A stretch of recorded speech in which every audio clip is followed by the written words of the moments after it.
wine in a new bottle. अन्ना आंदोलन की उपज थे, लेकिन बाद में इन्होंने माननीय अन्ना जी के साथ ही धोखाधड़ी कर दी। इनके जितने भी संस्थापक थे, आज इनके साथ एक भी साथ नहीं चल रहा है। इन्होंने अपने बहुत घनिष्ठ मित्रों के साथ ही विश्वासघात कर दिया।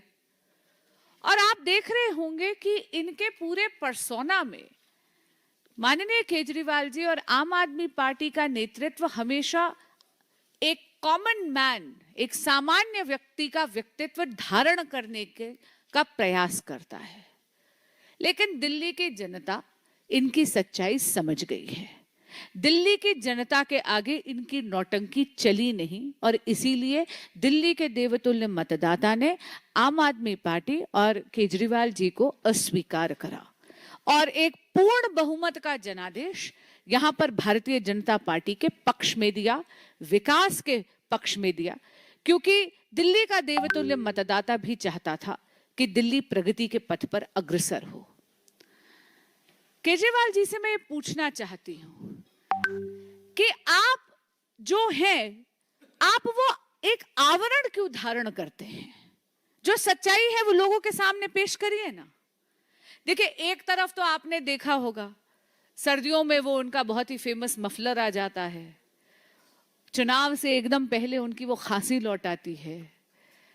आपने देखा होगा कि वो बहुत सामान्य तरह ड्रेस होते हैं, लेकिन ये लिबास जो है ये केवल और केवल भ्रम करने का एक उपकरण है।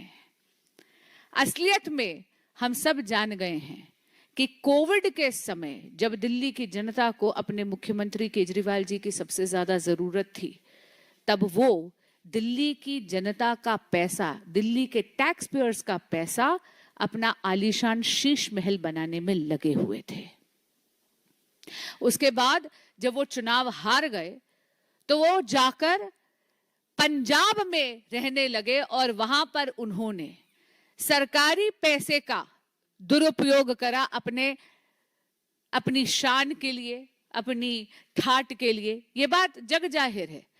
आप मुझे एक बात बताइए कि जितने भी हेलीकॉप्टर या प्लेन या कोई भी इस प्रकार का उपकरण अगर एक सरकार के पास है तो वो कॉन्स्टिट्यूशनल फंक्शनरी के लिए है, वो उस प्रदेश के मुख्यमंत्री के लिए है, ना केवल ना कि केजरीवाल जी सरकारी खर्चे पे, वो भी पंजाब के टैक्स पेयर के खर्चे पे पूरा का पूरा भारत भ्रमण कर रहे थे और कभी उसको बहाना बना देते थे इलेक्शन कैंपेन का। और अब जब वो ना विधायक थे ना मुख्यमंत्री थे, तो भी उन्होंने ये कहा और दिखा भी दिया अपने कॉन्डक्ट से, वो लुटियंस के सरकारी बंगलों में रहे अपने तत्कालीन राज्यसभा के सदस्य के घर में।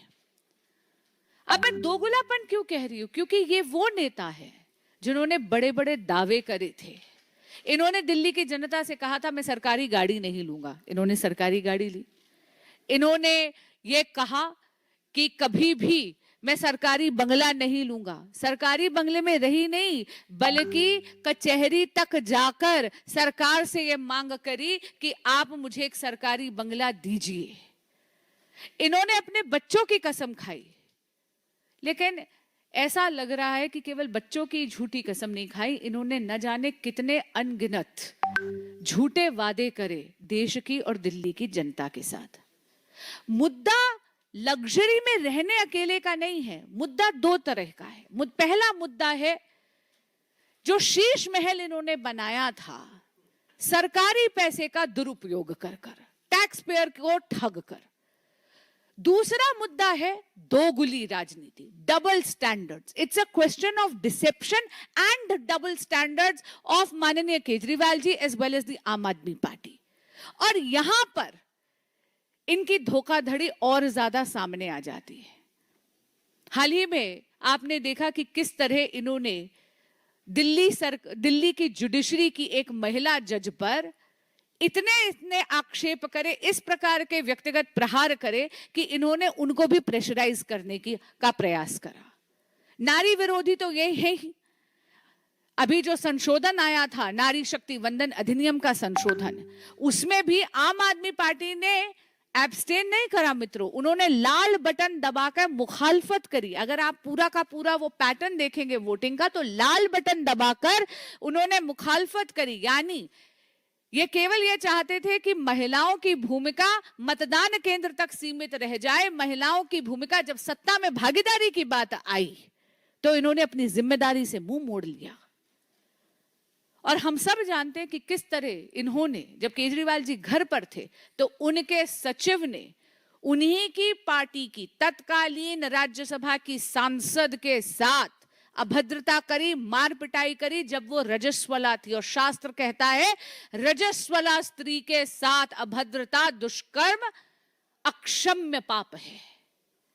और इसीलिए आपने देखा कि कल किस तरह 2/3 जो सांसद राज्यसभा के इनको छोड़कर आए, वो इनकी नारी विरोधी, इनकी दोगली राजनीति, इनकी डिसेप्शन की राजनीति, इनकी दबाव की राजनीति, इनकी झूठ की राजनीति, इनकी असत्य की राजनीति, इनकी विभाजनकारी राजनीति को अस्वीकार कर आते हैं। और मैं आपके माध्यम से कहना चाहूंगी कि ये क्षण तिलमिलाकर बौखलाकर आम आदमी पार्टी की तरफ से विश्वमन का नहीं, ये क्षण आत्मचिंतन का क्षण होना चाहिए।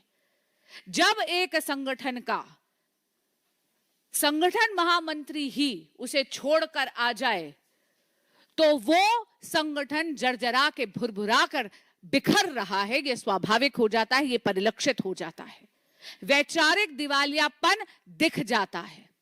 और उसी वैचारिक दिवालियापन को ये जो शीश महल 2 इन्होंने बनाया है 95 लोधी एस्टेट, ये उसी को दर्शाता है, जहां पर ये केवल और केवल स्वार्थ की राजनीति कर रहे हैं।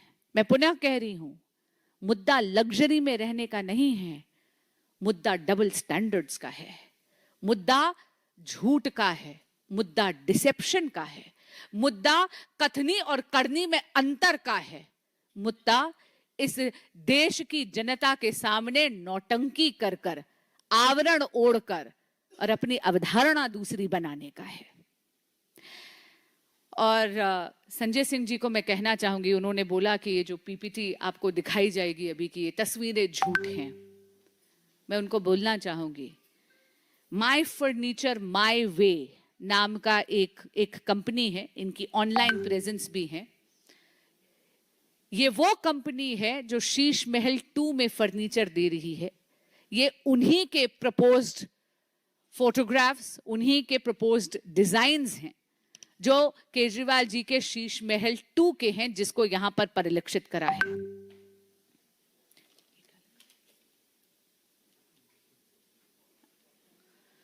आप सभी चाहें तो किसी भी मनचाहे सर्च इंजन पे जाकर जरा देख लीजिएगा।